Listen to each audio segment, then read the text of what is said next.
এটা প্রবালদার নাম্বার হলে তো কল লগসে প্রবালদার নামটাও থাকতো। কোনো নাম তো নেই, তাহলে কার নাম্বার? দেখি তো একটা ফোন করে।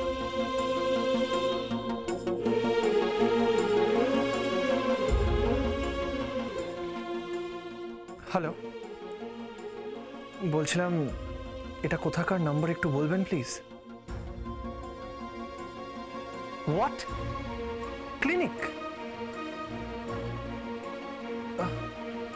ওকে, বলছিলাম আপনাদের ক্লিনিকটা কোথায় একটু বলবেন? আচ্ছা, okay, thank you so much, thank you. Isha প্রবালদার সাথে টেস্ট করাতে যাবে বলেছিল ঠিক, কিন্তু তখন আমায় মিথ্যে কথা বললো কেন? আমি দাদার সাথে দেখা করতে যাব। তার সাথে ডিনারের কি সম্পর্ক? দাদার সাথে টেস্ট করাতে যাব। তার মানে ঈশা প্রবালদাকে ফোন করে ক্লিনিকে ফোন করেছিল। কি লুকাচ্ছ ঈশা? কি? আমাকে সেটা জানতেই হবে।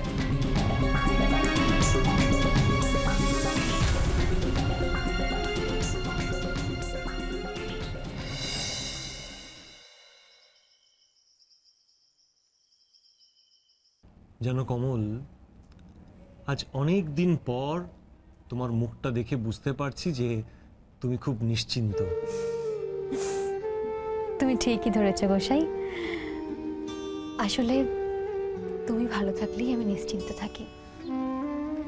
আজ বহুদিন পর তোমাকে এত খুশি দেখছি, ভালো লাগছে গোসাই, খুব ভালো লাগছে। কি জানো তো কমল, মনটা ভালো থাকলে সবটাই ভালো লাগে। আমার তো অতীত কিছু মনে নেই, কিন্তু আজ এই সকলের মাঝে আমার নিজেকে এই পরিবারেরই একজন মনে হলো। তাই নাকি? তা আপনার যখন মনেই হচ্ছে যে আপনি এই বাড়ির একজন, তার মানে আপনি বুঝতে পারছেন তো আপনি কি বলছেন? আপনাকে এটাও তাহলে মানতে হবে যে আমার সঙ্গে আপনার একটা সম্পর্ক আছে।